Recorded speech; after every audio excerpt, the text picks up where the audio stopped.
la délivrance du peuple de Dieu arrivera quand l'épouse connaîtra sa position.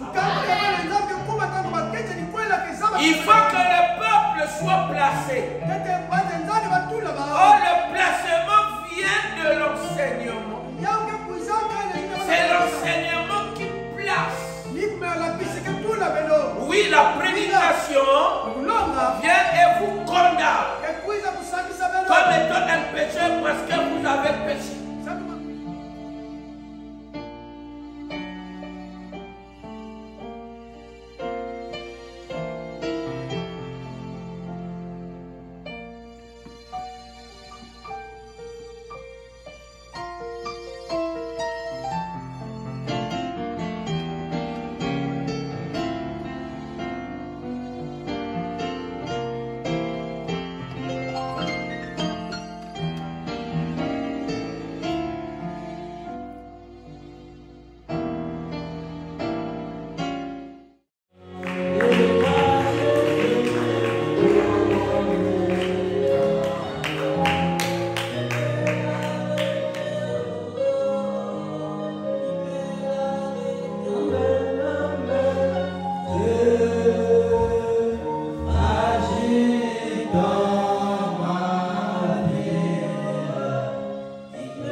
Timothée au chapitre 1.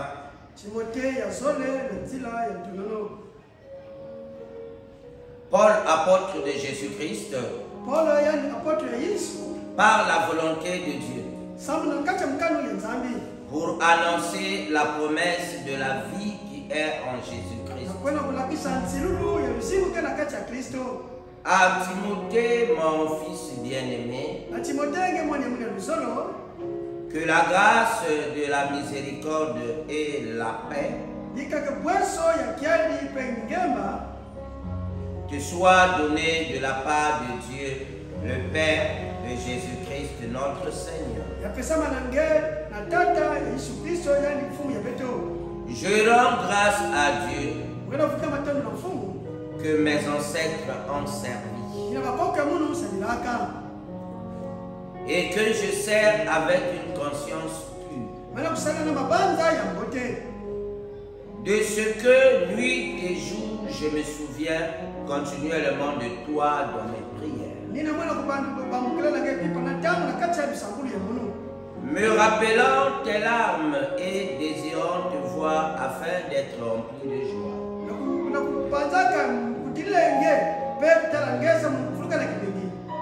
gardant le souvenir de la foi sincère qui est en toi,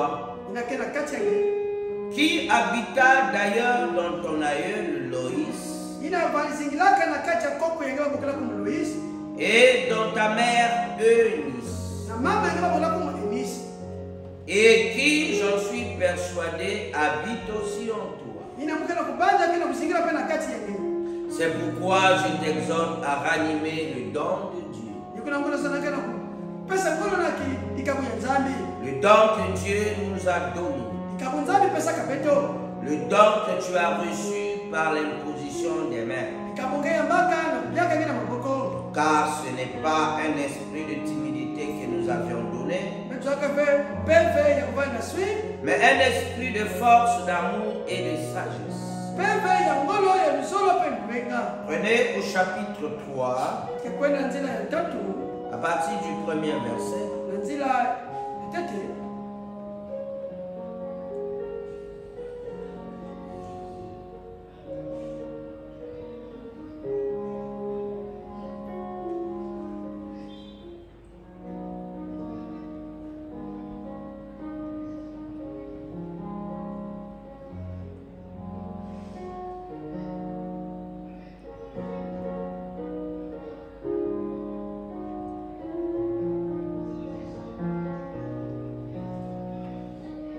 De Timothée 3 à partir du premier verset.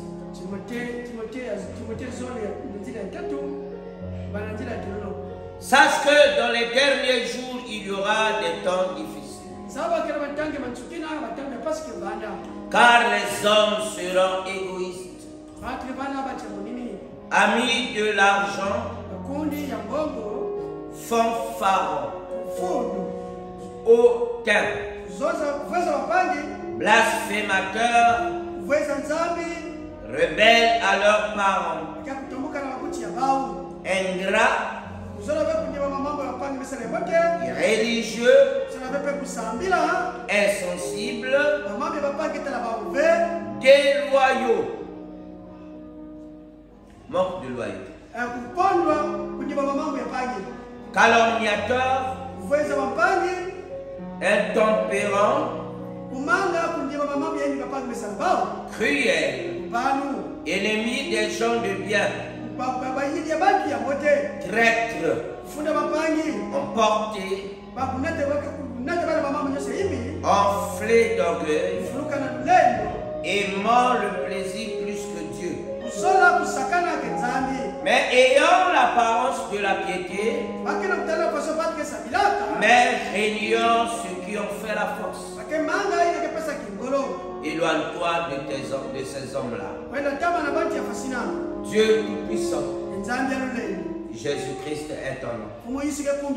Te remercions infiniment, comme tout humain ayant été à l'école, ayant appris à lire et à écrire,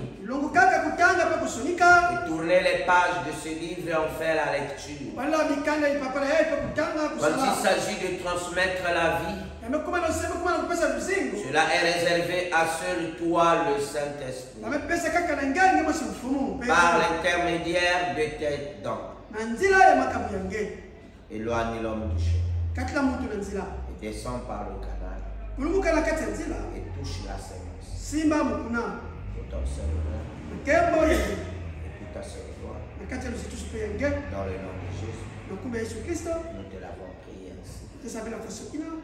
Amen. Amen. Vous pouvez vous asseoir.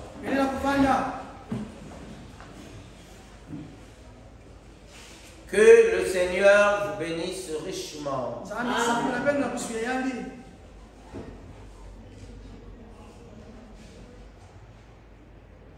Nous venons de lire dans la parole comment Paul, apôtre de Jésus-Christ,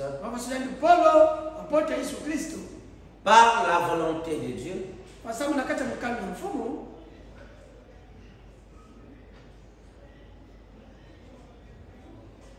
quand on vient s'asseoir devant, on ne fait pas la prière. On ne se lève pas tout le temps pour sortir.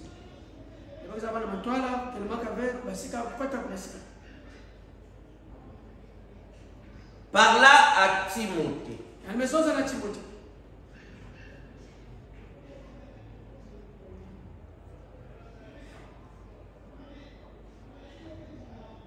Car lui, il avait déjà donné son corps en libation.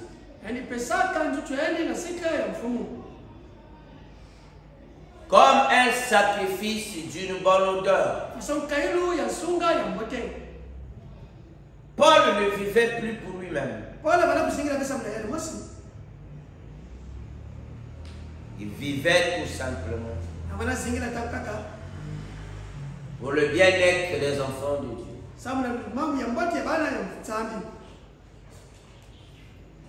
Et ses intérêts à lui ne comptaient plus. Ne comptait plus, pas ne marchait plus. Non.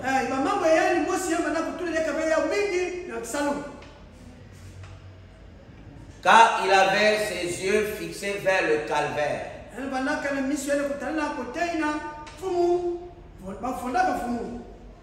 Ce qu'il désirait est que plusieurs croient au Seigneur et deviennent participants de la même grâce.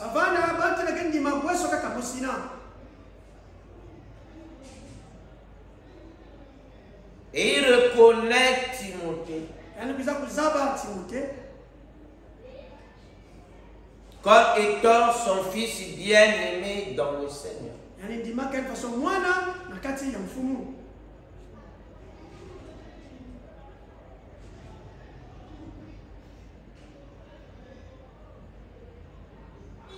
Et pourtant, Paul a été avec beaucoup de gens.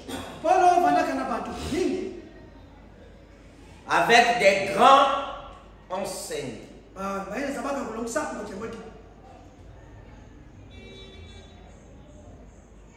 Mais il n'a pas regardé à eux.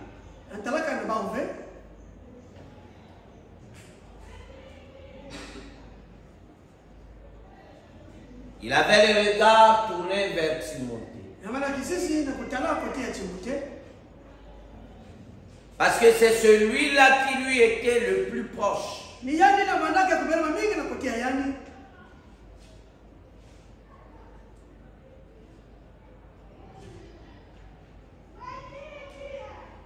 Naturellement, un vrai père, lorsqu'il est prêt à rejoindre ceux qui l'ont précédé,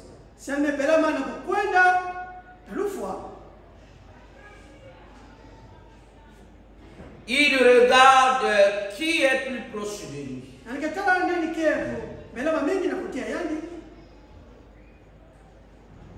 Et c'est vers celui-là qu'il se tournera pour déposer ses dernières volontés.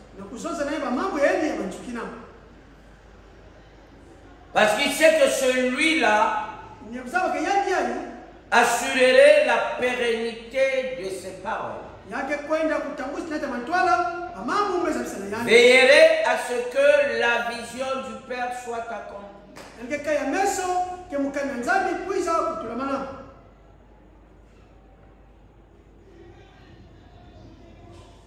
C'est naturel.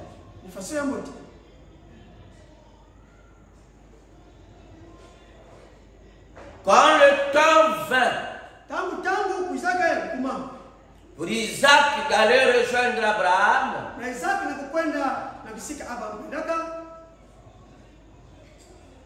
il appela son fils Ésaü.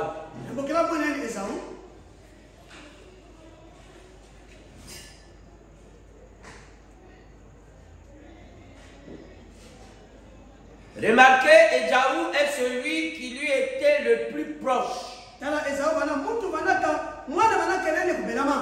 Jamais. Il était obéissant.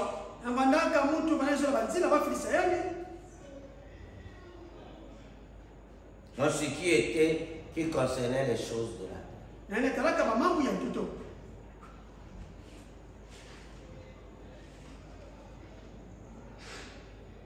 Jacob était un petit fainéant. Fabana me dit souvent collé au robe, au jupe de sa maman.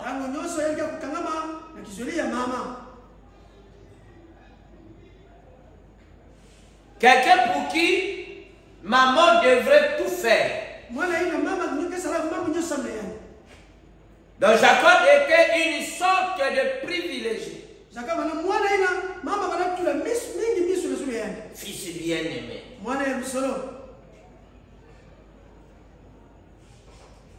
Donc maman ne voulait pas qu'il souffre.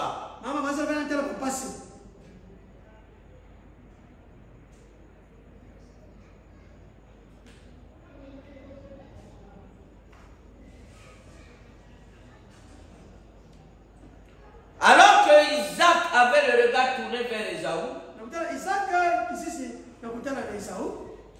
Rebecca regardait plus Jacob.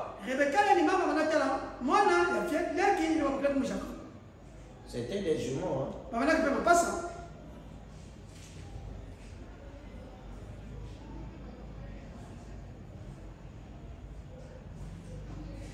Maman ne voulait pas qu'il souffre. Quand un enfant est un protégé,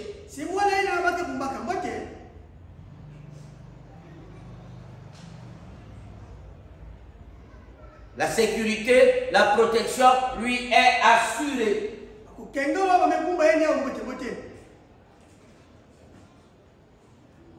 Maman ne peut pas s'en aller loin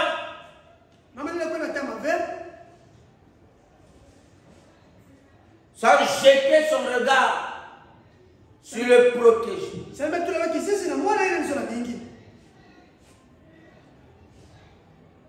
Rebecca le faisait parce que c'est elle qui a souffert.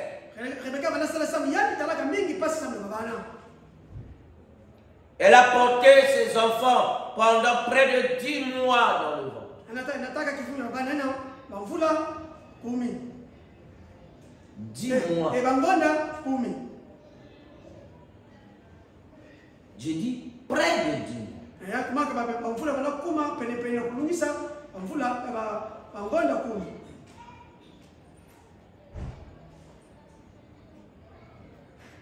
Et il n'y avait que bataille. Et elle priait constamment. Dieu lui a parlé. Lui dit, ça ne sert pas. Cela est lié à une promesse. Depuis les jardins d'Éden. Désormais, c'est avec douleur que tu es enfanté. C'est pourquoi chaque enfantement est accompagné des douleurs. Ne cherchez pas à arrêter ça. Sinon, vous risquez de fausser beaucoup de choses. Elle avait compris. Dieu lui dit, il y a 2 bébés dans ton sein. Il y a 2 filles, c'est-à-dire 2 lignées. 2 têtes. 2 semences. L'aîné formera une grande nation.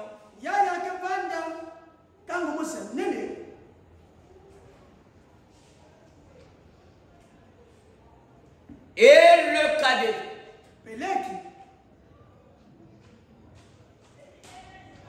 sera la tête de générateur d'une petite nation.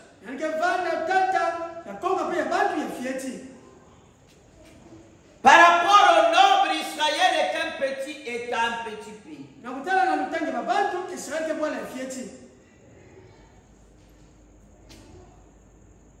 Et Ésaü occupe tout l'Orient.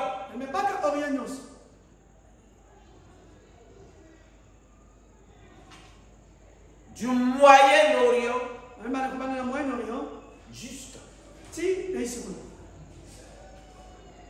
Il est majoritaire.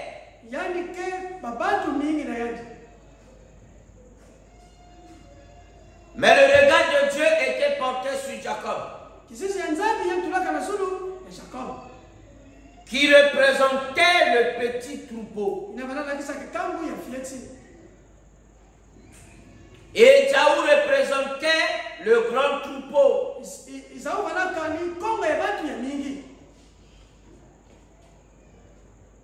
Ce n'est pas une justification pour dire que si vous êtes un petit nombre, alors Dieu est avec vous.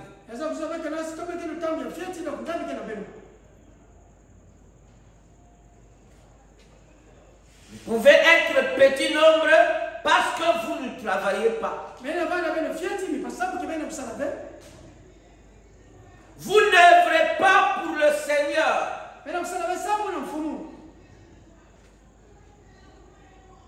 Les gens ont du mal par rapport à leur vie de créer la soif dans leur environnement.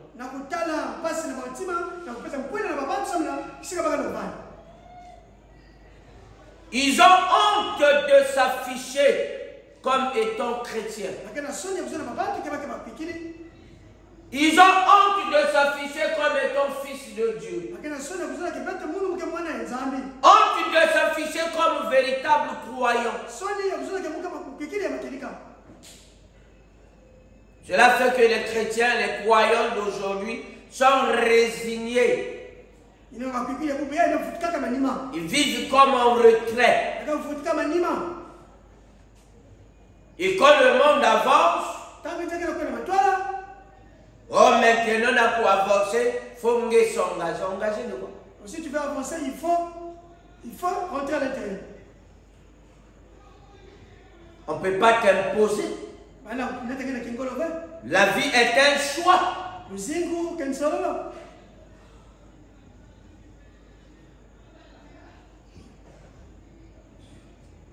Le choix est une propriété privée de l'individu. Qui que tu sois croyant ou incroyant, tu as le privilège de choisir ta vie. Tu as le privilège de choisir ta direction. Privilège de choisir le mode de vie que tu veux. Le mode des personnes, le genre de personnes que tu veux passer le reste de ton pèlerinage sur la terre. On ne te l'imposera pas. Mais les résultats, les conséquences, c'est toi qui assumeras.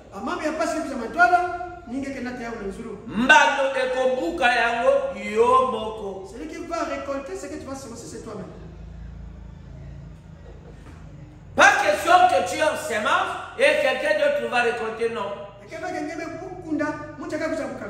La terre ne ment pas. Elle dit toujours la vérité. Chaque homme a le droit de modérer l'image et la ressemblance qu'aura sa femme.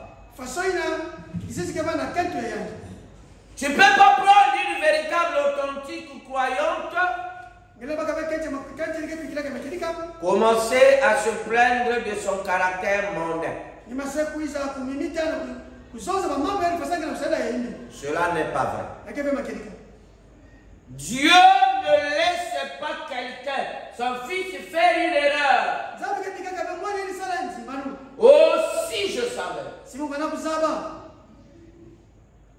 Ce qui se fait dans le noir, lorsqu'elle était petite, lorsqu'elle était adolescente, lorsqu'elle grandissait, tout ce qu'elle a fait, Dieu amènera cela au grand jour. Rien ne t'échappe. Donc ne viens pas dire si je savais. Non. Dieu ouvra le livre devant Rebecca. Mais l'aîné sera assujetti au cas de... Oui. Mais comme Isaac avait les lois, oui, il aime le peuple. Moïse nous a donné la loi, l'héritage de l'Assemblée d'Israël.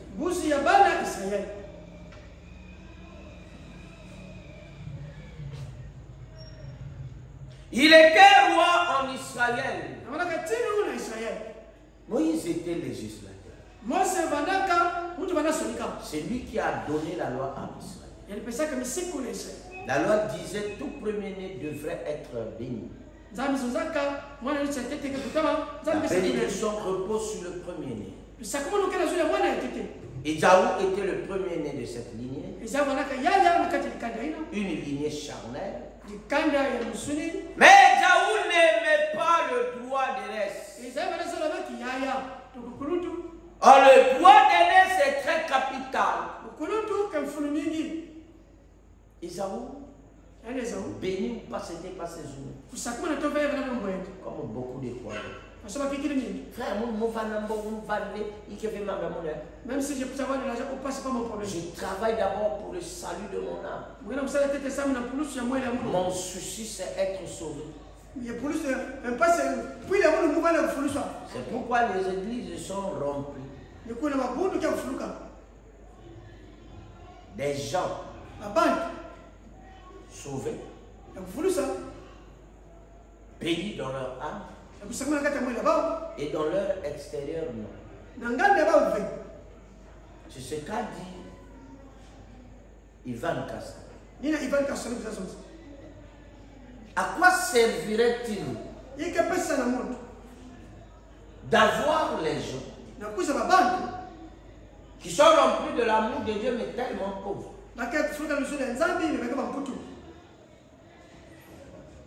Cette façon de voir est typiquement africaine.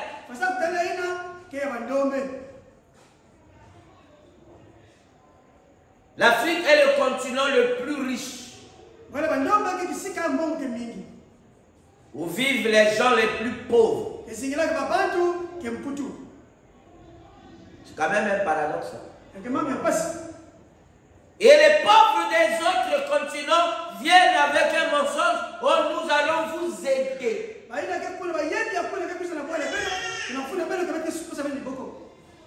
Parce que l'Africain croit toujours à un Dieu. Un mascotte, c'est lui qui fera tout pour eux. L'Africain ne croit plus que le travail bénit.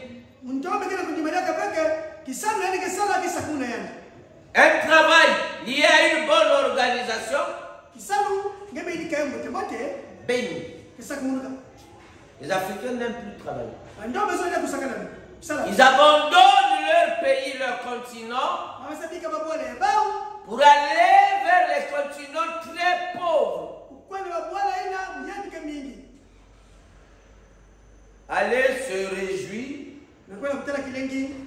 du peu que les pauvres de l'Europe ont travaillé.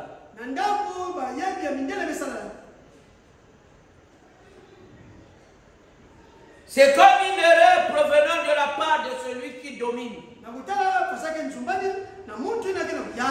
Les princes sont assis dans l'abaissement et les esclaves sont sur les chevaux. Ecclésiaste a dit ça, c'est comme une erreur qui provient de la part du dominateur. Mais aussi longtemps que l'héritier est encore enfant, il est soumis à des tuteurs. On établira des tuteurs, des dirigeants, des enseignants qui vont continuer à te conduire. 60 ans, 62 ans d'indépendance. Nous sommes encore soumis à des tuteurs. Il faut que la France regarde. Il faut que les Français valident. C'est une honte. Maintenant que la France est tombée, l'alliance de l'Atlantique Nord ne tient plus. Oh, l'union entre les États-Unis d'Amérique et l'Union européenne. Ça ne tient pas debout. L'Europe n'a pas une monnaie unique. C'est plein de divisions à l'intérieur là. C'est plein de conflits. Des conflits internes. La France n'est plus industrialisée. Donc ne transforme quasiment plus rien. Alors que l'Italie est industrialisée. Plus industrialisée que la France. L'Allemagne, n'en parlons plus.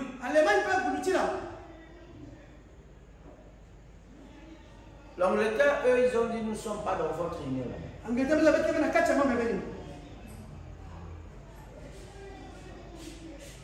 Quand vous n'êtes pas industrialisé, c'est-à-dire vous ne transformez rien,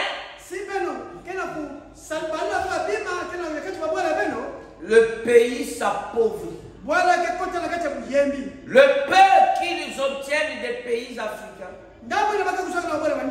les autres le leur ravit.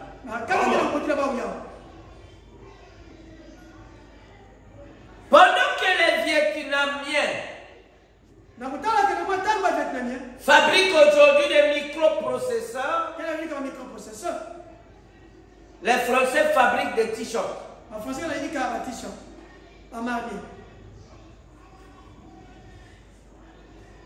Une étude a montré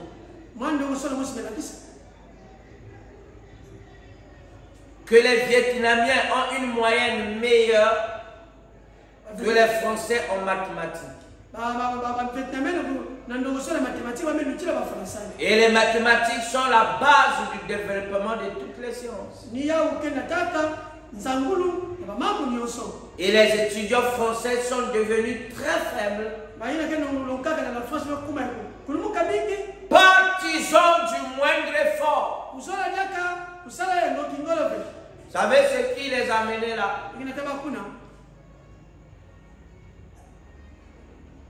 Un économiste, un grand chercheur a dit,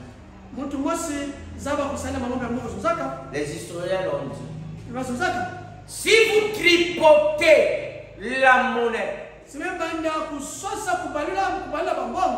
vous jouez avec elle, vous vous écroulerez.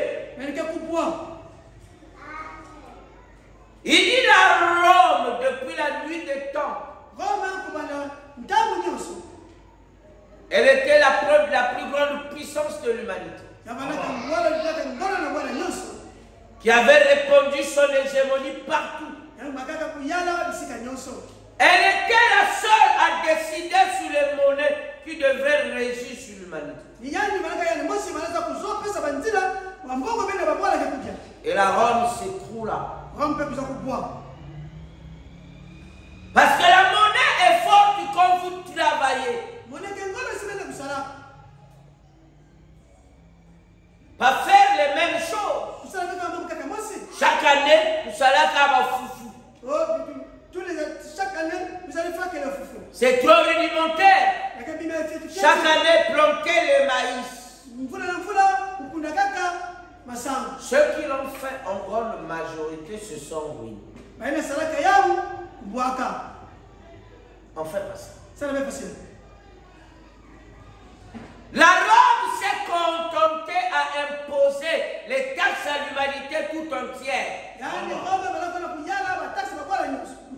Une économie basée sur les taxes ne tient pas.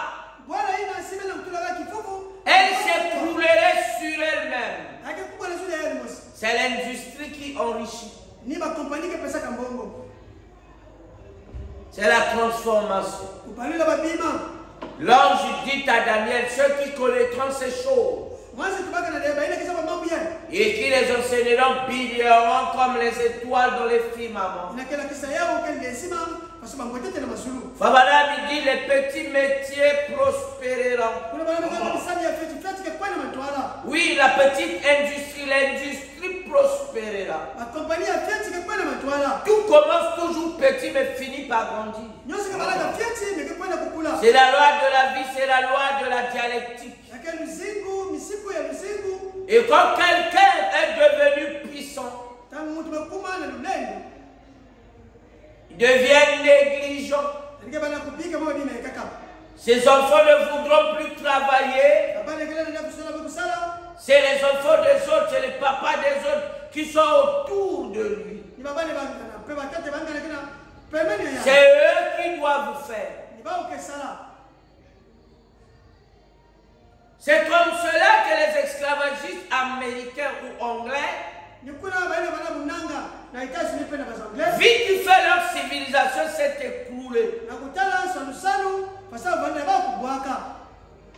Et quand le jubilé, l'appel à la liberté des Noirs fut annoncé, les Noirs ont eu les meilleures villes, les meilleures maisons, les meilleures écoles, les meilleures universités, les meilleurs hôpitaux. Ils vivaient dans les conditions les meilleures parce qu'ils étaient travailleurs.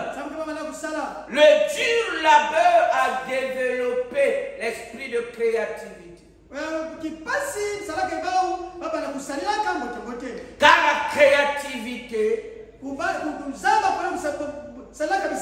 est fille de la difficulté.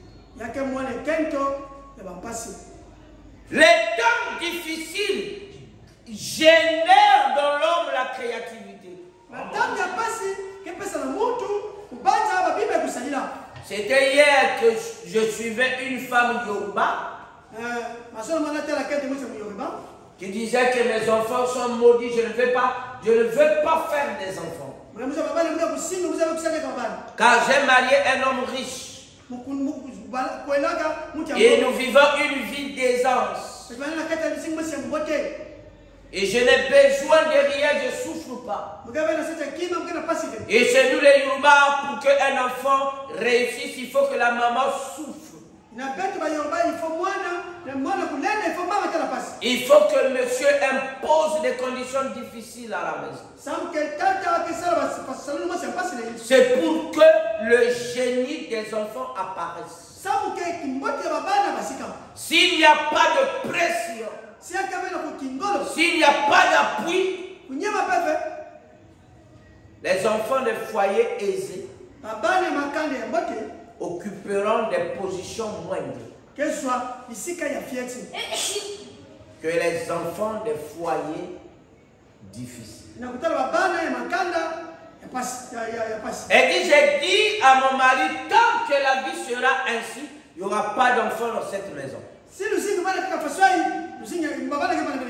veux pas en avoir et à la fin les laisser dans les difficultés. Car ils seront maudits. J'ai pensé à Femme. Qu'il y ait une fille qui aura pour mari un garçon qui a tout reçu de ses parents, elle sera malheureuse. Car malheur à la fille qui aura pour mari un fils à papa. Malheur au garçon qui aura pour femme une fille à maman. Celui qui a tout reçu de ses parents. Car tout recevoir de ses parents, c'est bénéficier des temps faciles. Et la facilité produit des hommes faibles. Et les hommes faibles engendrent les temps difficiles. En Israël, le temps où le peuple avait prospéré, c'était sous la gouvernance du gouverneur qu'on appelait Yakin. Du temps de Yakin, Israël prospéra d'une drôle de manière. C'était un homme sans pitié. Un homme radical. Et sous son règne, Israël a connu de la prospérité. Et Yakin signifie la droite, la puissance, ou la toute puissance. Oui. Il a fallu un homme dur afin de sortir le meilleur du peuple. Cela est très important. Quand vous laissez les gens dans la facilité, le peuple souffre. Nous ne voulons pas faire du mal aux gens. Dieu est le maître de la vie. Il a donné des lois.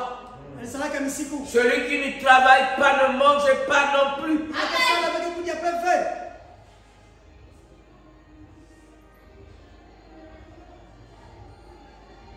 C'est un problème. Et Paul dit, éloignez-vous de ces gens-là. Car quelqu'un qui ne fait rien, Paul a dit, il mène la vie de désordre. Quelqu'un dont la vie ressemble à celle de la sangsue et de ses filles.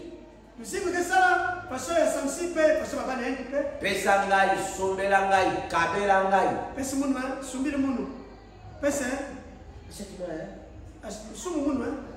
Donne-moi, aide-moi. Cette manière n'est pas la manière de Dieu de plonger ses enfants. Il dit, je ne vous ai pas laissé dans le monde. Vous n'êtes pas du monde. Soyez prudents comme le serpent. Et doux comme la colombe.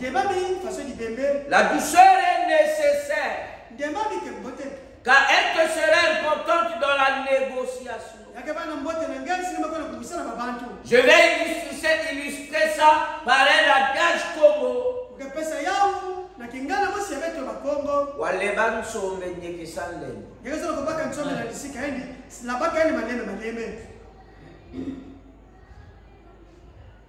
Les minjos des palmiers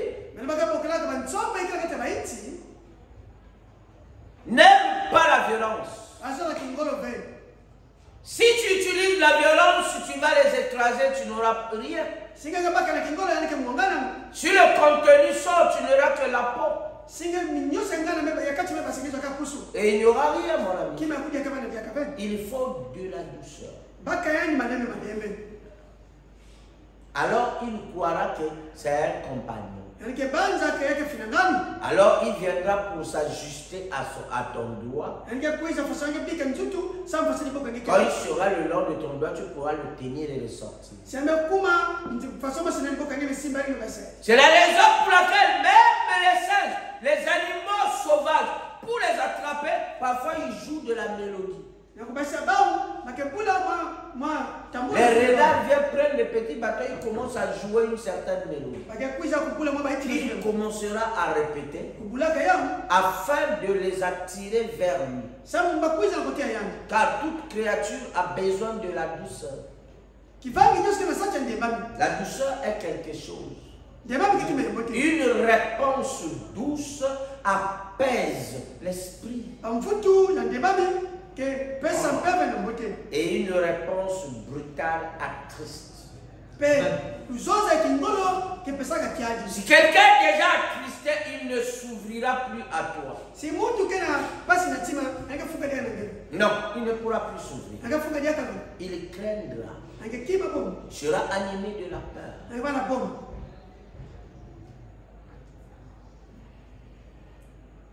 Mon fils, sache que dans les derniers jours,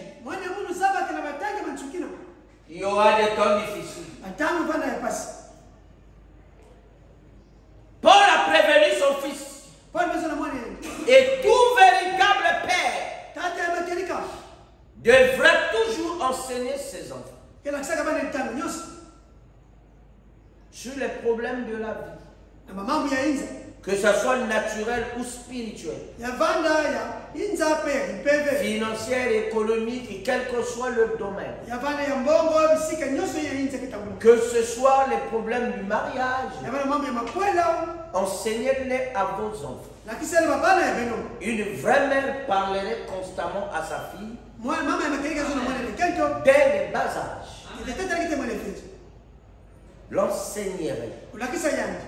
C'est très important. N'attendez pas le jour que vous serez alité sur le lit de malade, qui serait peut-être le lit de mort. Vous commencez à donner les ordres, les directives à vos enfants. Ça ne leur servirait à rien. Car ils n'ont pas été outillés, préparés dès leur jeunesse. La retraite se prépare dès les premiers jours. Et vous commencez à travailler. Dès les premiers instants que tu commences à voir les enfants, là déjà commence leur instruction. Et Frère Branham, il dit tous les 7 ans. Vous devrez changer d'enseignement. Vous devrez modifier le niveau. Car ils doivent quitter la terre pour la gloire. L'enseignement doit mûrir comme un café, comme le vin. Si les premières années le café était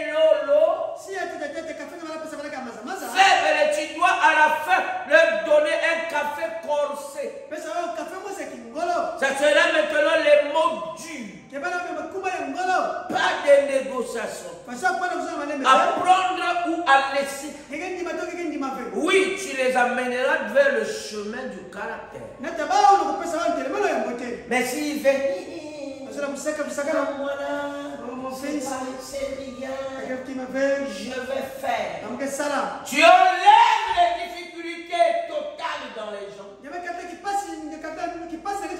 Ou leur servir les temps de facilité. Sache qu'ils deviendront que des hommes faibles. Les hommes faibles.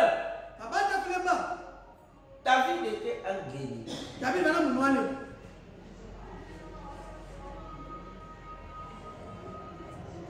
Tellement qu'il était fort qu'il gagnait toujours. Salomon n'avait plus à combattre. Qui pouvait venir toucher un fils de David? Personne. Car il connaissait la compétence du Père. Cela n'a pas fait de Salomon un vrai guerrier. Mais le jour où papa a rejoint l'au-delà et que le sort tomba sur lui, l'onction lui fut donnée, il a couru vers le Seigneur. Quand la charge s'est reposée sur ses épaules, il dit, mais qu'est-ce que je vais faire? Qu'est-ce que je vais devenir?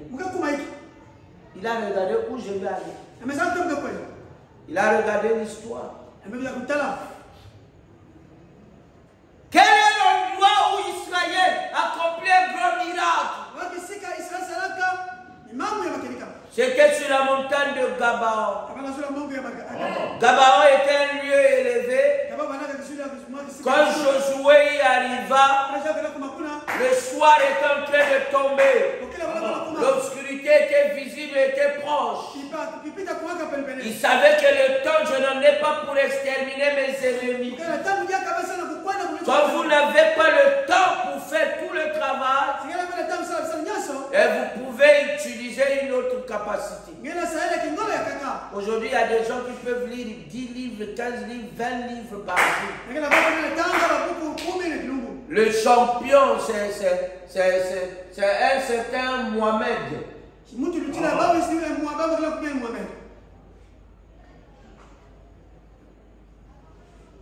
Il peut lire 15 ou 20 livres de 400 pages le jour. Tout est possible à celui qui croit. Il faut travailler. Il faut mouiller le maillot. Il faut toujours battre sa propre performance. Tu es sorti premier à l'école avec 12 de moyenne. Tu crois que 12 c'est quelque chose? Les Français vont te dire bien. C'est dégueulasse ça. 12 ça ne veut rien dire. Chez les Belges, c'est passable. Tu n'es pas un bon élève.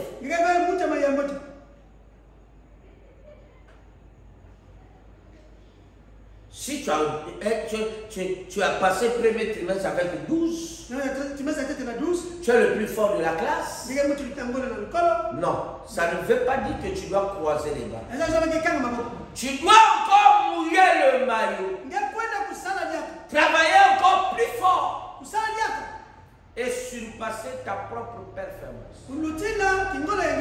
C'est ce que font les véritables sportifs. C'est ce que font les grands artistes. C'est ce que font les grands poètes. Ils travaillent toujours d'arrache-pied pour dépasser leur performance. Car la vie est continuelle. La vie ne s'arrête pas. Si tu prêches et que tes prédications n'évoluent pas, il faut que tu te revoies.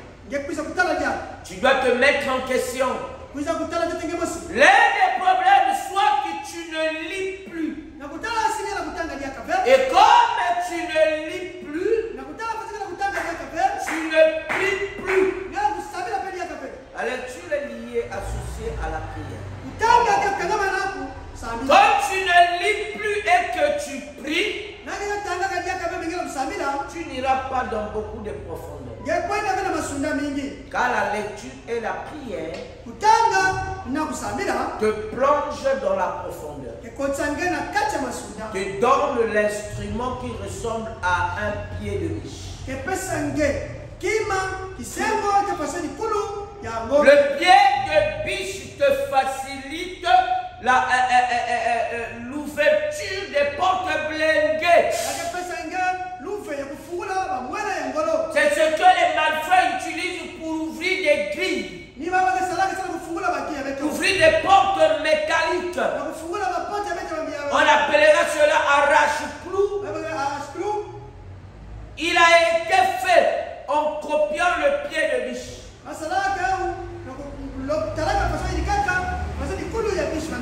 C'est un esprit.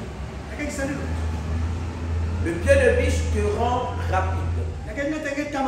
Si tes pieds ressemblent à une biche, car comme une biche, vous voyez, est blessé, court vers les courants d'eau. Quand il y a une hémorragie dans ta vie, tu dois courir pour remporter le prix de la vocation céleste.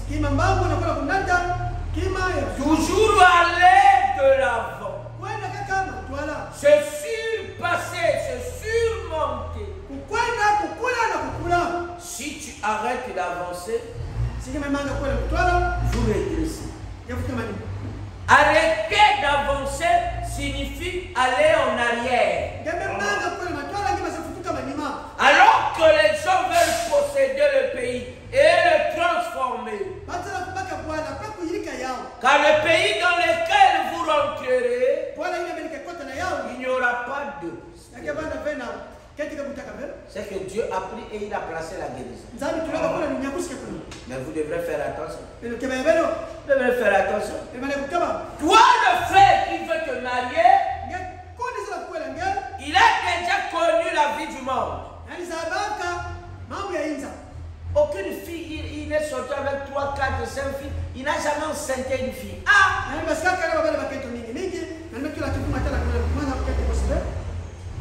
Il faut bien regarder. Peut-être que le frère n'est pas productif. Quand je viens, je vais demander test de fertilité. Je vais demander une échographie pelvienne complète. On doit vérifier la matrice, l'endomètre, le myomètre. Parce que d'autres, ça a été gratté par les curettages. Et la semence ne peut plus se fixer. On reconnaît ton tort et qu'on fait ça devant Dieu. Que d'aller chercher les sorciers qui n'existent pas. Oh, il n'y a que tonton, il n'y a que coco, il faut mouiller baba mbogo, yandi, avani, zose, non. Arrêtez ça. C'est mon grand-père. Dieu a dit le pays que je vous donne. Il n'y aura pas d'esprit. Tout le monde doit se reproduire. Bon, face à la sorcellerie ou aux médisances de tes parents, face à la parole de Dieu, qu'est-ce qui est plus grand? La parole dit, la prophétie est en train de marcher. C'est Habakkuk qui a dit. Habakkuk, c'était un bon prophète. Il avait une certaine manière de faire les choses. Habakkuk, wa kotenge kele.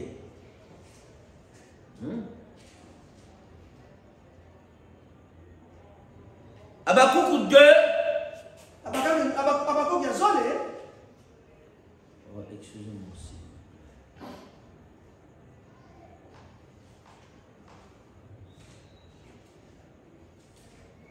Du verset 1 au verset 4.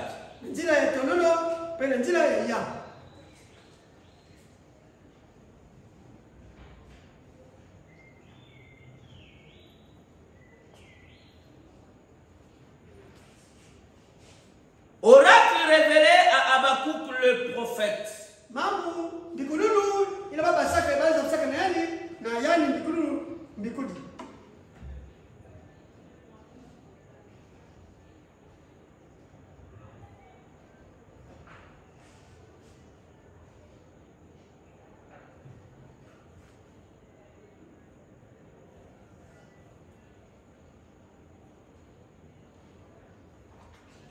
Jusqu'à quand, ô Éternel, j'ai crié et tu n'écoutes pas.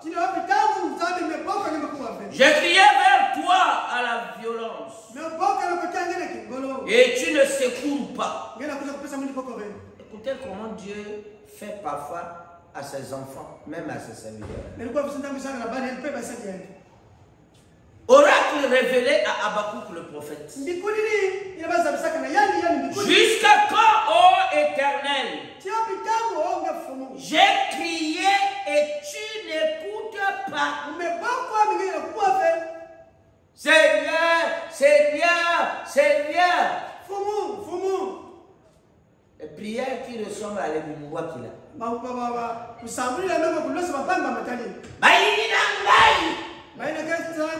Chrétien. Amen. Seigneur, prends soin de mes ennemis. Tu as dit toute arme forgée contre moi. Arrêtez cette histoire. Si tu sais que ce que tu dis là va toucher le voisin, ne le dis même pas. J'ai crié et tu n'écoutes pas. J'ai crié vers toi à la violence et tu ne secours pas. Toi, tu veux que Dieu frappe les gens? Tu crois que Dieu exaucera une telle prière? Tu es en train d'attirer, de transformer ton cœur en un cœur de pierre. Pourquoi me fais-tu voir l'iniquité? Et contemples-tu l'injustice? Pourquoi l'oppression et la violence sont-elles devant moi? Il y a des querelles et la discorde s'élève. Aussi la loi n'a point de vie. La justice n'a point de force. Car le méchant triomphe du juste. Et l'on rend des jugements iniques. Jetez les yeux parmi les nations et regardez. Et soyez saisis d'étonnement et d'épouvante. Car je vais faire en vos jours une œuvre que vous ne croirez pas si on ne la racontait pas. Voici, je vais susciter les Chaldéens, peuple furibond et impétueux, qui traverse des vastes étendues de pays pour s'emparer de demeures qui ne sont pas à lui. Il est terrible et formidable. De lui seul viennent son droit et sa grandeur. Ses chevaux sont rapides comme des léopards, plus agiles que les loups du soir. Et ses cavaliers s'avancent avec orgueil. Ces cavaliers arrivent de loin, ils volent comme l'aigle et foncent sur sa proie.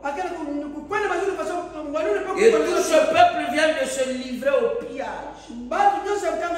Ses regards avides se portent en avant. Et ils assemblent des prisonniers comme du sable. Dieu parlant à Israël. Parce qu'Israël était petit. Israël était misérable en Égypte. Dieu l'a prise et l'a sortie. Dieu l'a ramenée dans un pays. Dieu a fait fleurir le désert. Dieu l'a nourri avec le lait et le miel. Ils ont habité des maisons qu'ils n'ont pas construites. Et ils sont devenus gros et grands. Et ils ont abandonné la voie de l'Éternel. Vous savez ce que Dieu a fait? Il est allé chercher Babylone. Babylone a toujours été un instrument dans les mains de Dieu. Ça a toujours été ainsi. Israël a toujours représenté les États-Unis. Nous en avions vu.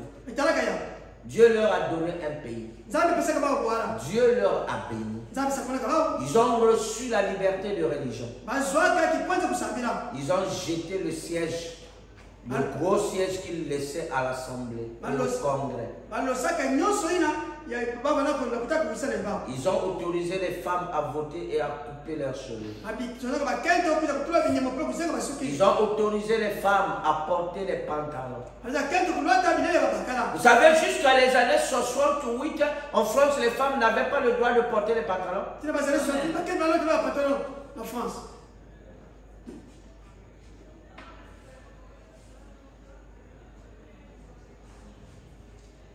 Dieu a fait quoi?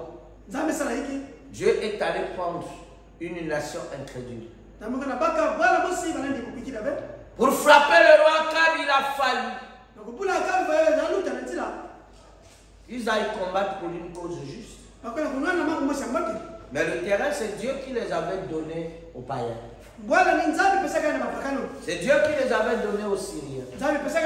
Ramoth à Galate qui pouvait nourrir tout le pays. Le grenier du pays fut saisi par l'étranger. Vous connaissez les conséquences? C'est parce qu'Israël avait adopté des lois. Devenait juif celui qui était né d'une maman juive et d'un père païen.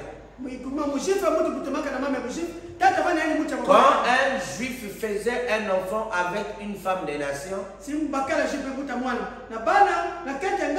cet enfant-là n'était pas juif. Et il n'était pas le bienvenu en Israël. Et il devrait aller vivre ailleurs. C'est comme cela. Comment est-ce qu'on l'appelle? Hiram de Tyr était considéré comme un vrai juif. Et il a bénéficié même les faveurs du roi.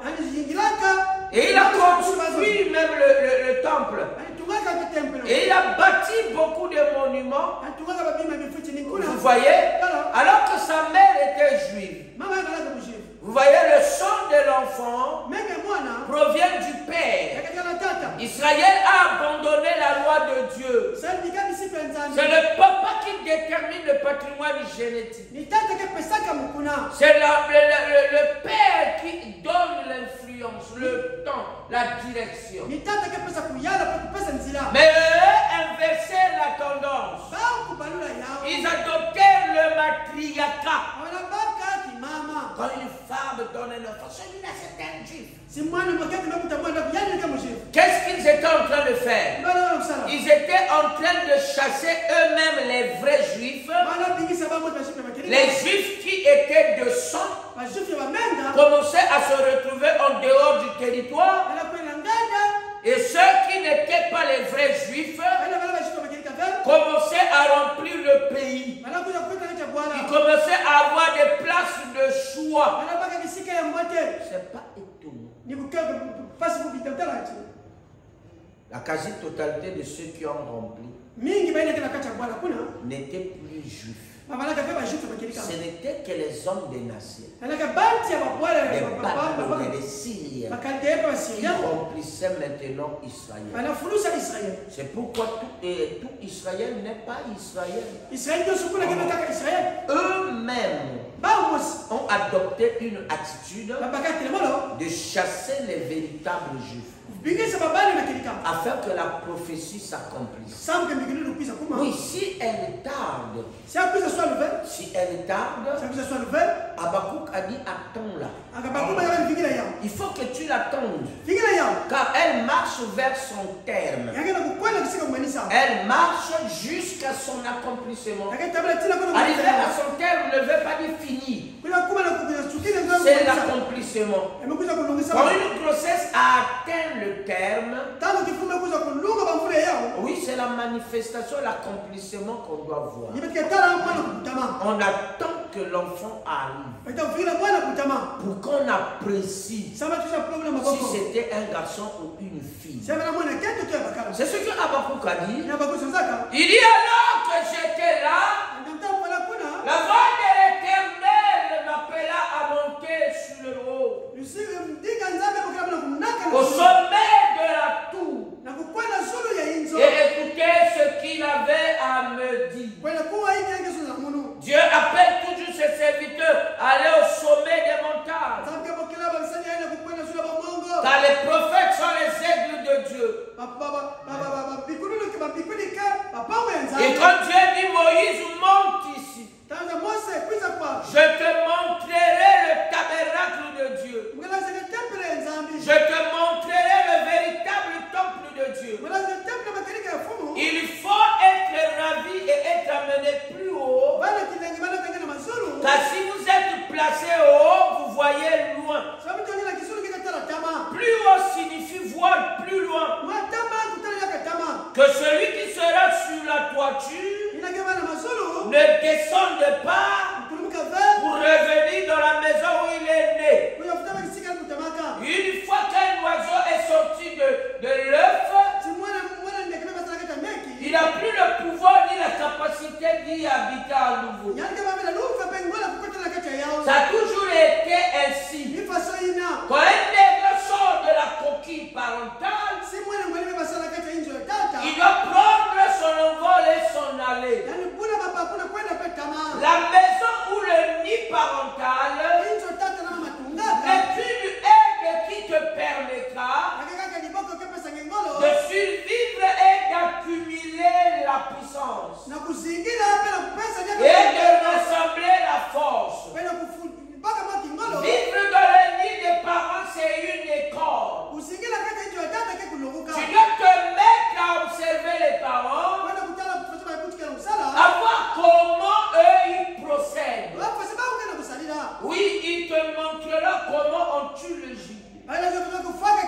Il te l'apprendra. Mais si tu ne fournis pas des efforts, tu ne vas pas sortir du nid. On dit que quoi faire. Ok, attends. La mère aigle, on lèvera le duvet. La mère aigle, on lèvera le coton. La mère aigle, on lèvera toutes les plumes pour que les épines, elles seules demeurent. Et toi, tu t'agripperas quelque part, perché, elle ne te regardera pas. Elle s'envolera, se placera au-dessus du nid, se mettra maintenant à souffler des vents. Elle dirigera les vents dans le nid.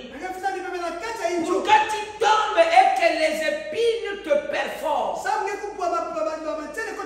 Quitte à toi de mourir ou de vivre, c'est à toi de rassembler les efforts et d'affronter le vent. Pas moyen de fuir. C'est elle hier qui était en train de veiller sur toi. Vous voyez? C'est la même mère aigle qui t'enverra des difficultés, qui enverra des conflits, qui enverra des maladies pour voir si tu manifesteras la foi qui a été transmise en toi une fois pour toutes. Timothée, n'oublie pas, garde la foi. Chacun de nous doit garder cette foi. Mais le mal de l'église est qu'il est en train de grandir. Les vents, si la mère aigle les envoie, c'est pour que vous passez d'un niveau inférieur à un niveau supérieur. Vous avez eu votre licence, oui. Oui, il te faut le master. Tu as eu le diplôme universel 2. C'est bien. Mais tu dois passer au master. Oui. Si tu obtiens le master, alors là, les difficultés ne font que s'agrandir. Parce que tu dois arriver au doctorat. Mon ami, là-bas c'est encore plus pénible, plus dur. Tu n'as qu'un directeur de travail. Tu ne viendras pas poser des questions bêtes. Il s'attend à toi une certaine compréhension et une certaine dévotion dans le travail. Il connaît le niveau que tu as et il t'apportera de l'aide quand il jugerait cette aide nécessaire. Mais s'il ne juge pas cela nécessaire, il ne te recevra pas, il ne te dira rien. Il te dira va encore chercher. Il faut que tu travailles davantage. Tu dois doubler le temps de travail. Tu es devenu plus fainéant qu'avant. Et pourtant là, il n'y a plus quelqu'un qui te surveille. Il ne te surveille que de nom. Libre à toi. J'ai vu des gens qui ont fait des années à ce niveau-là. Et beaucoup de Congolais fuient l'Europe et rentrent. Aujourd'hui avec des faux diplômes. Vous voyez, on ne te laisserait pas. Il faut que tu mouilles le maillot. Tu dois toi-même devenir un maître. Ce n'est pas du cadeau. C'est le fruit de ton travail. Tu dois te mirer au travers de ton œuvre. Michel-Ange devrait se voir au travers de son œuvre. Lorsqu'il a vu que la vision qu'il avait de Moïse était matérialisée devant lui, Moïse avait la parole. Michel-Ange n'a pas pu supporter. Il a pris la parole, il a pris le buret et le bâton, il a frappé sur le pied de Moïse. En disant Moïse, parle. Et si tu continues, c'est ce qui a fait de l'œuvre de Michel-Ange un chef-d'œuvre. Il ne pouvait pas supporter la statue restée muette. Et vous êtes un monument façonné par Dieu et tu restes muet. Tu es debout là. C'est Dieu qui t'a conçu. C'est Dieu qui crée ton caractère. C'est Dieu qui te conduit dans les épreuves. C'est lui qui t'assiste au moment des difficultés. Et quand toi tu es là, tu as honte de lui. Ne t'en fais pas, il prendra le même instrument qui lui a permis de te créer. En d'autres termes, la parole. Il n'a pas besoin d'un prédicateur fatigué. Quelqu'un qui ne peut pas prendre la parole et gagner l'église. Dieu n'en a pas besoin. Il a besoin des hommes forts qui doivent crier devant le chef-d'œuvre. Ah oui, il faut égratigner. Toucher que ça blesse. Que le pied se brise. C'est ce que faisait le bon berger. Quand il te tapait, avec le bâton, il tournait, il t'accrochait par la houlette. Quand tu veux t'enfuir, il tire. Oui, quand tu as l'échelle, c'est comme cela.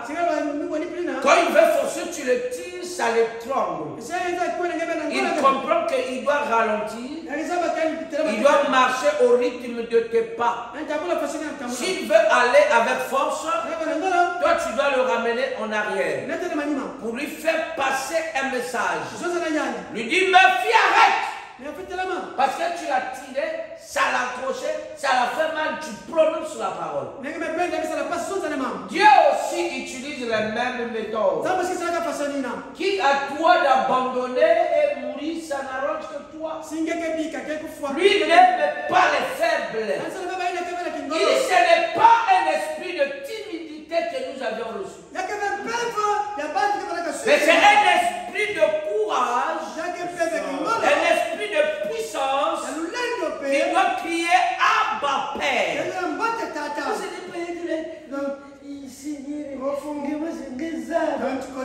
Amen. Tu es en train de jouer au toi-même tu connais. On lève les atmosphères. Les mauvaises atmosphères, Seigneur. Et tu sais que je ne suis pas fort. Que les navettes sont la vérité dans ma bande. Je n'ai pas dit la vérité aux gens. Dieu ne t'enverra que des gens qui viendront critiquer chez toi. Et le Saint-Esprit te rappellera que le Saint-Esprit n'est pas une fausse sceptique. Le Saint-Esprit n'est pas un water close. Ah oui. Le Saint-Esprit n'est pas une poubelle.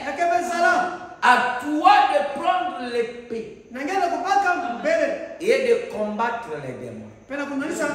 Tu dois dire Seigneur, dans ta présence, je demande. Arrêtez le soleil de la justice. Josué sur Gabaon, il arrêta le soleil. Et il a combattu en présence du soleil. Car en présence de Dieu, aucun démon, aucun esprit ne peut résister. Si Dieu est pour nous, qui sera contre nous? Si Dieu combat pour nous, parce qu'il est l'Éternel des armées, il faut savoir l'approcher, l'appeler sur scène. Pierre l'a réveillé. Il dit la barque commence à se noyer. C'est terminé. Le royaume est fichu. Tous nous allons mourir. Mais lui, il était la vie. Je suis la résurrection et la vie. En face de lui, la mort ne peut pas tenir. Quand il est sorti de là-bas, il a regardé les vagues. Abraham dit sur chaque vague était un démon. Donc c'était des milliards et des milliards de démons, des esprits de persécution. Et les apôtres étaient à bout de souffle. Oui, chacun de nous doit arriver là. Il faut qu'on arrive à ce carrefour. C'est là que Dieu regarde. Sur quoi tu vas te tenir? Sur ta compréhension? Ou sur ta propre intelligence? Ou sur le Dieu vivant? Sur Christ le rocher, inébranlable. Car celui qui bâtit sur le rocher, les vents, les tempêtes se lèveront, sa maison demeure. Mais celui qui bâtit sur le sable mou, les conceptions humaines, dès que la tempête s'élève, tsunami, la maison est emportée et on ne saura pas qu'ici a vécu un monsieur. Oui, tu disparaîtras. Si la maison s'envole, elle s'envole avec ses habitants. Et toi, tu es l'habitant de cette maison. Tu disparaîtras. Tu disparaîtras. Il faut savoir s'orienter, savoir choisir la qualité de la fondation que vous posez. Il ne serait plus posé un autre fondement, sinon celui qui a été posé une fois pour toutes.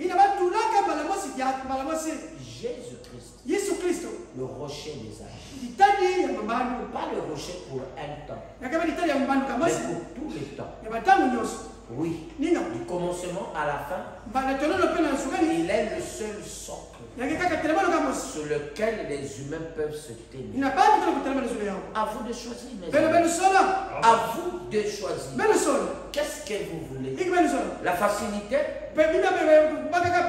Dieu vous l'a donné. Avant que je ne vienne à l'église, j'ai suivi un petit documentaire. Un film de 4 minutes. Il y avait un monsieur. Il était pauvre. Il vivait chez les saints.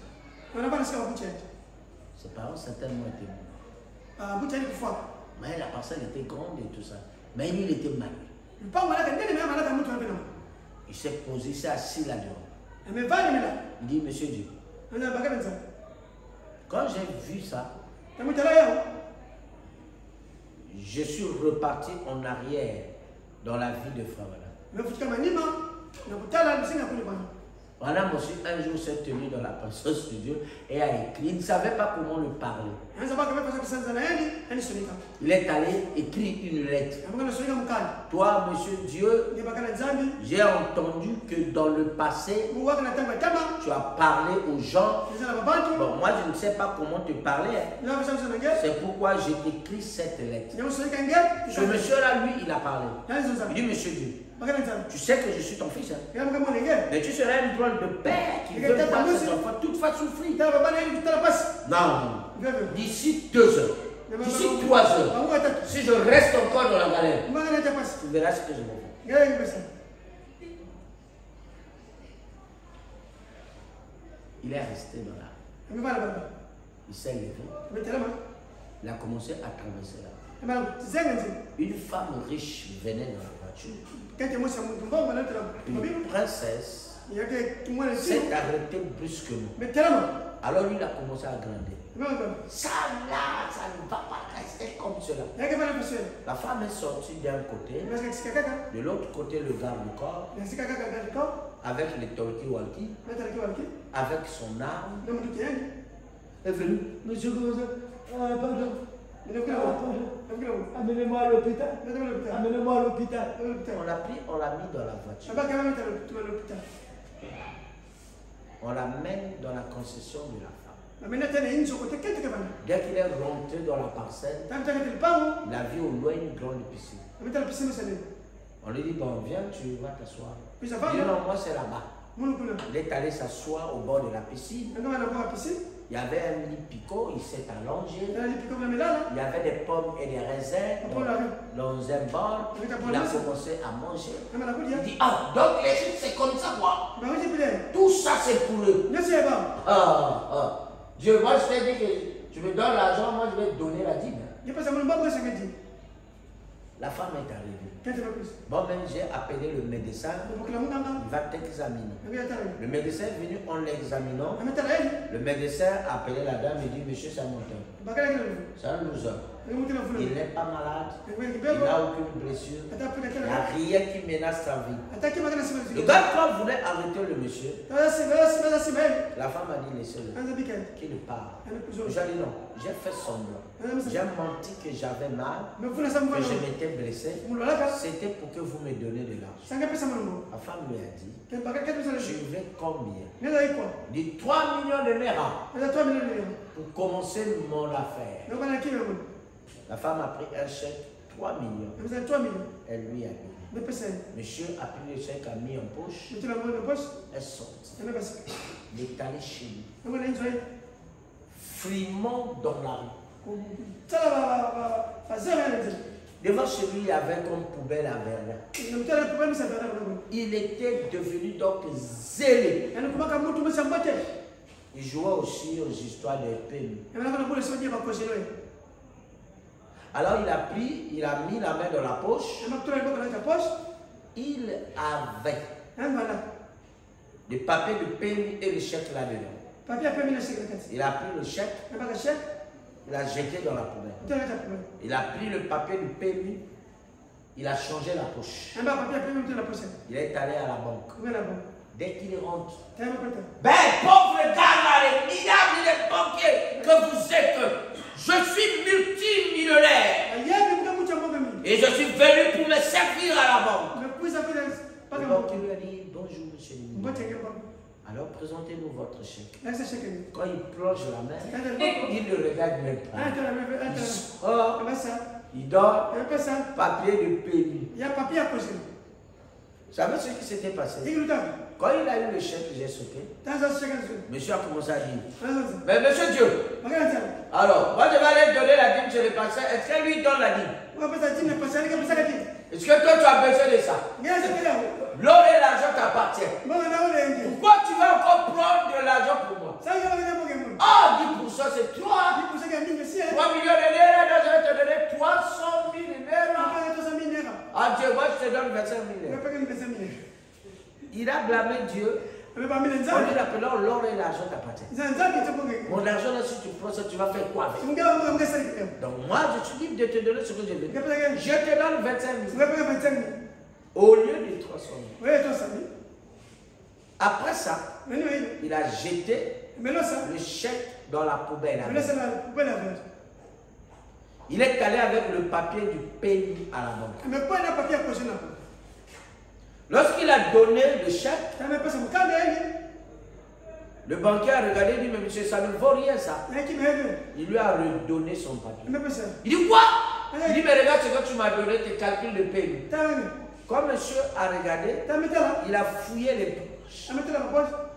Les banquiers ont appelé les travailleurs, on l'a soulevé, on l'a ramené dehors. Il a couru chez lui. Quelqu'un avait déjà vidé la poubelle.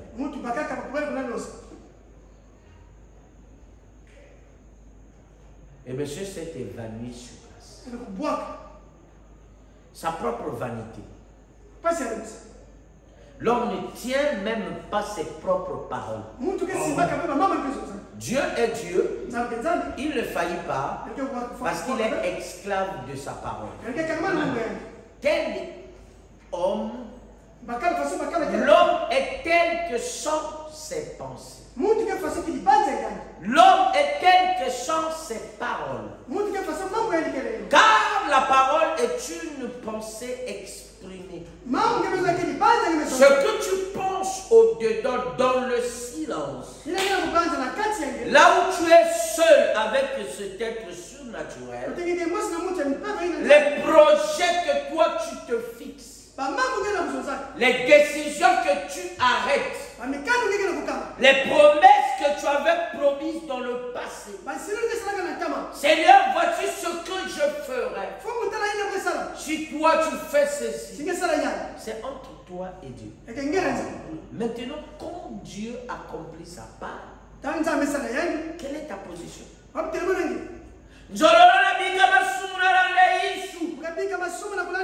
Les gens abandonnent le péché quand ils n'ont pas l'argent. Quand il y a maintenant une grande opportunité que les billets pilent dans les poches,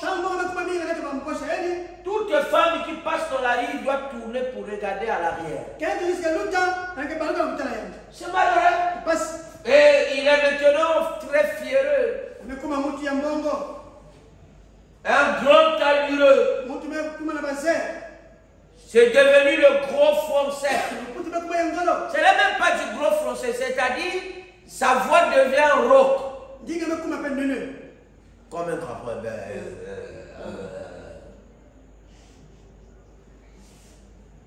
Vous savez que la majorité des grands hommes ont toujours un tic. N'est-ce pas? Ça, c'est un ancien premier ministre qui disait n'est-ce pas? Maintenant qu'on ne parlait pas s'il ne dit pas n'est-ce pas. Dans les années 80, j'ai eu un procureur. Brice Hilaire Oumou. Lui, chaque fois qu'il parlait, il se passe que ici à Libération, nous pensons que, et nous on l'avait donné le nom de Monsieur que. Un jour, c'est conseil de discipline. Alors j'étais chef de classe. La classe des fils de Cham. Le chef de classe, c'était moi. Première D7. Alors le professeur nous a reçus.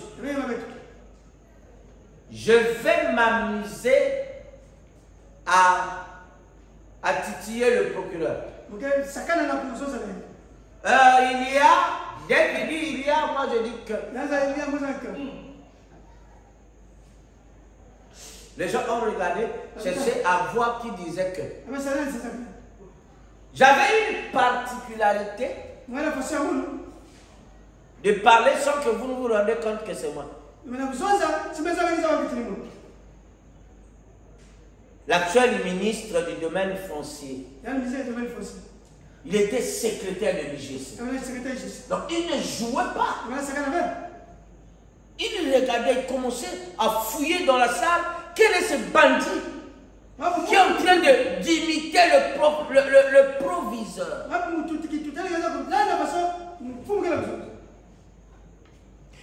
Il se passe, dès qu'il dit il se passe, moi là-bas je dis que. La réunion du conseil avait été abrogée. Et eux, ils nous ont regardé quand on sortait. Et moi, je riais avec les autres amis. À la rentrée, la première semaine, le proviseur me fouillait. Faisait le contrôle. Dès qu'il m'a trouvé, il dit, monsieur, passez devant. Ouvre ta poche. J'ouvre comme ça. J'avais un paquet de cigarettes de Peter Suezon. Il dit, sors ce qui est là. J'ai tenu le paquet de cigarettes. J'ai tourné, j'ai montré la carte d'identité. Il dit, laisse tomber la carte d'identité. Et j'ai laissé tomber le paquet de cigarettes. Il dit, ici tu n'es pas à Lumumba, monsieur. Je fus chassé pour un mois. Je n'avais rien fait. Mais eux, les miliciens, m'avaient décelé et avaient dit, c'est tel chef de cas, c'est lui qui a fait. Les résultats étaient déjà donnés. On ne pouvait pas me faire reprendre. La moyenne était tellement bonne. Ils m'ont laissé passer en terminale. Le 3e jour, j'ai été chassé du lycée de la Libération. Vous voyez? Par une mauvaise manière de prendre le défaut d'un chef et de le sortir. Pour moi, c'était une façon de rire, d'amuser la galerie. Jusqu'en fac, on a amené ces comportements. Mais ça paye mal. Un mauvais comportement, une mauvaise conduite. Ne t'en fais pas. Tout bien et tout mal que tu produiras, c'est une sémence que tu jettes en terre. C'est un pain que tu jettes dans l'eau. Quand il te reviendra, il sera augmenté. Imaginez que vous prenez un bout de pain sec que vous jetez dans l'eau. 30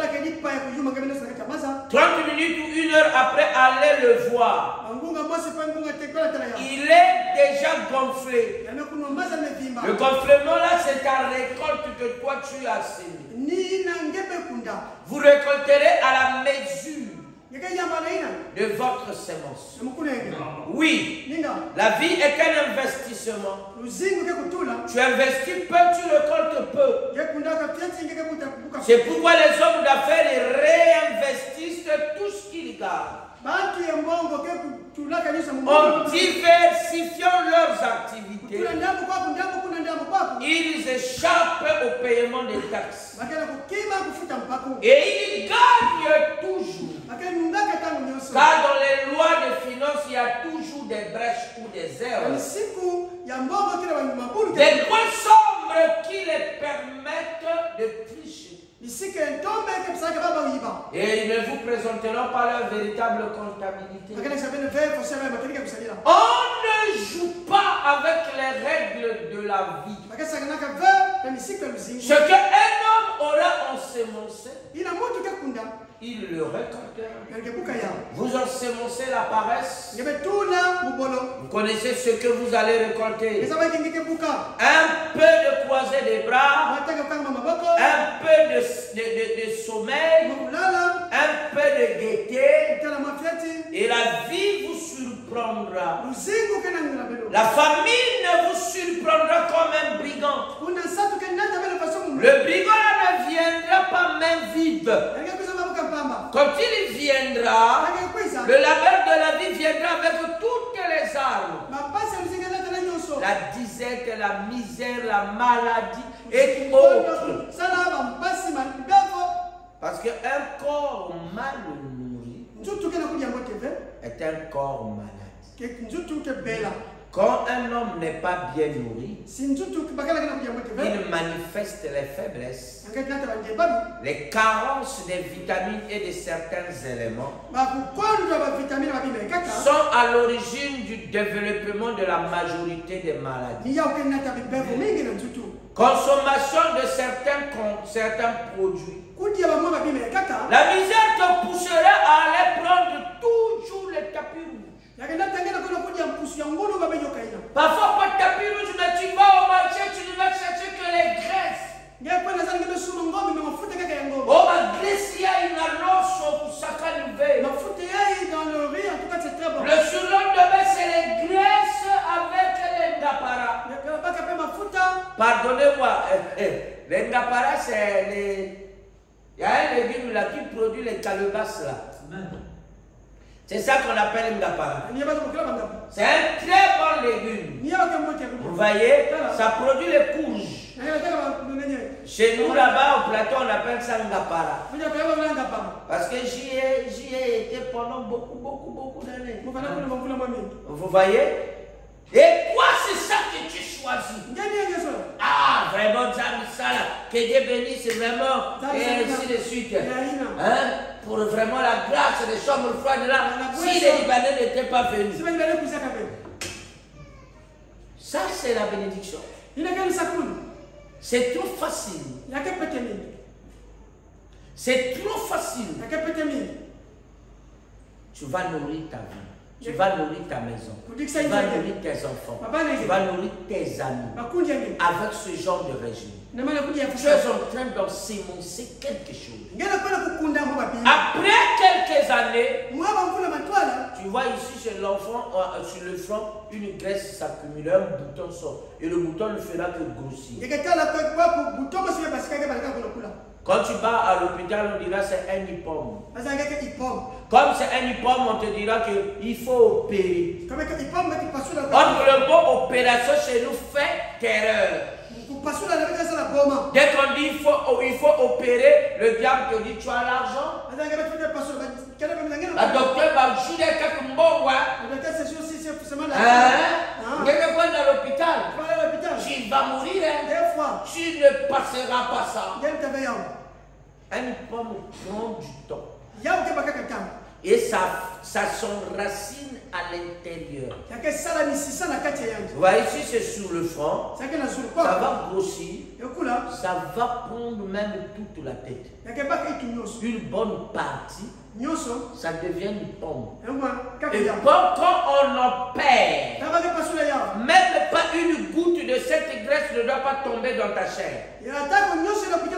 Sinon cela se reconstituera. Nous n'avions pas encore chez nous les technologies pour aspirer toute cette graisse. Ensuite, on levait la poche. Vous voyez? Les autres en ont, mais nous ne l'avons pas. Donc un simple hippome te sollicitera beaucoup d'argent. La maladie appauvrit. Elle est messagère de la misère.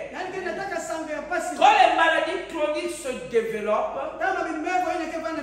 elles changent le bonheur en misère, en souffrance absolue.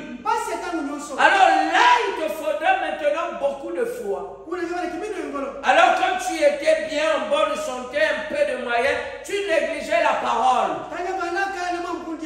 Prier, tu ne voulais pas prier. Méditer, tu ne voulais pas méditer. Après que la bonne santé est partie et que la mauvaise santé s'installe, c'est là que la majeure partie des croyants deviennent consacrés. Ils deviennent des hommes de prière. Parce qu'on ne se moque pas. Ce que tu as perdu dans le passé là, tu dois passer à la caisse et payer le prix. Donc ça ne sert pas d'aller chercher des problèmes. Vous êtes constructeur, lui il est architecte. La vie mettra devant vous des pierres. C'est à vous de savoir ce que vous ferez des églises. Tu peux construire un pont. Tu peux construire une fondation. Tu peux baliser ton plancher. Tu peux arranger ta route. Ce que tu en feras, on déterminera ton avenir. Donc ne disons pas, Seigneur, tu ne vas bien, pourquoi tu as laissé les cailloux devant moi? Ce n'est pas le vent qui est le problème, mais c'est la position que tu donnes à ton voile. C'est l'interprétation que tu as des paroles de Dieu. C'est de l'application que tu en fais que découlera le reste de ta vie. Ce n'est pas celui qui a fait de ton territoire un territoire rocailleux. Si tu as un terrain rocailleux, sache que tu as un terrain solide. Tu peux bâtir avec les pierres et faire une grande maison. Tu n'as pas à beaucoup réfléchir sur les fondations. Tu n'as qu'à cumuler les pierres et les souder. Mais une autre personne dira qu'elle a trop matadi. Après, nous moi plaquage, les dos des planches. Alors, nous saluons alors que les pierres étaient devant toi, tu as vendu la bonne matière première. Tu as vendu ce qui allait te faciliter une bonne construction pour aller acquérir une misère. Généralement, c'est la position que les humains prennent. Ils chassent la lumière pour opter pour les ténèbres. Ils fuient la lumière pour aller s'asseoir dans les profondeurs des ténèbres. C'est une nature humaine. Il a horreur du bien. Si je demande à des gens, toi tu aimes l'argent? Oui. Combien d'argent tu veux? Peu de gens choisiront 6 000. Combien d'argent tu veux? Ah, pasteur, t'as 100 000 quand même, il n'y a que 6 derrière. 100 000, ça va marcher. Vous voyez? Ce n'est que ça. C'est ça qu'il y a en lui. Il a peur. Il a peur. Il ne veut pas de la richesse. Et quand on lui donnera, il ne réalisera pas aussi grand chose. Parce qu'elle a même peur qui lui a poussé de choisir ce montant. Elle croquera cet argent. Après, j'avais essayé ceci, ça n'a pas marché. Évitez, cette affaire ne marche pas. Ce qui n'a pas marché pour toi marchera pour les autres. C'est l'approche qui en dépend. Le vent pousserait les autres sur les bords. Le même vent amènera les autres en eau profonde. Loin du rivage. Le même vent amènera les autres à bon port. Ça dépend de la position du voile. Le voile est votre pensée. Oui, par rapport à une difficulté, qu'est-ce que tu penses de ça? Paul a dit tout bien et tout mal concourt pour le bien de ceux qui aiment Dieu. Celui qui aime Dieu ne commencera pas à culpabiliser les gens. Mets-toi dans la situation, apprécie que c'est pour mon bien que ceci est arrivé. Alors accroche-toi et le bien arrivera. Car si vous souffrez comme voleur, c'est une honte que vous jetez sur le Christ. Mais si tu souffres parce que tu persévères dans la parole, alors la récolte sera glorieuse. Car au temps de la moisson, le maître te récompense. Il te donnera à la mesure de tes épreuves. Oui, le même niveau que vous atteignez dans les profondeurs, c'est dans la même mesure que vous serez élevé dans les sommets. C'est la loi de Dieu. Celui qui descendra sera élevé. Celui qui s'élèvera sera abaissé. C'est le bien-être universel. Chacun choisit la portée de sa bénédiction, la portée de sa vie, le niveau qu'il veut prendre dans la société. Personne ne te forcera. Depuis que Adam l'avait accusé, Dieu laisse l'homme choisir sa place. Que le Seigneur vous bénisse. Entrez dans sa paix et priez beaucoup pour moi avec nos têtes inclinées. Te remercions encore, Père, pour cette occasion. Balise ton sentier et descends avec tes instruments. Viens extirper en nous les moindres traces de la racine d'amertume. Et que la vie de la parole soit la lumière qui chassera les ténèbres loin de nous. Et que nous soyons, ô Dieu, liés, assis sur notre Gabon. Seigneur, la portion de terre que toi tu avais choisie pour placer ton autorité. C'est la raison pour laquelle la colonne de feu reposa sur l'épaule du prophète. Il est notre Gabon. Avec le ainsi dit le Seigneur, avec le conseil de l'Éternel, Seigneur, nous avançons, affrontons chaque obstacle et gardons nos regards vers toi, Christ, le consommateur de notre foi. Fortifie les faibles et consolide les affligés. Guéris les malades, tant spirituels que physiques. Ce que nous n'avions pas pu exprimer, accompli dans nos vies, ton décret. Ce que tu avais arrêté, devrait prendre place en nous, car tu es souverain. Oh Dieu Tout-Puissant, balise notre sentier. Tiens-nous par ta main immuable et amène-nous à bon port. Accompagne-les et garde-nous. S'il y a un lendemain, tu nous ramènes dans cet endroit. Nous glorifierons ton Saint-Nom. Alors tu nous instruiras. Car c'est dans le nom béni, le nom tout-puissant, le nom tout-suffisant, le nom de Jésus-Christ, nous te l'avons prié ainsi. Amen. Que le Seigneur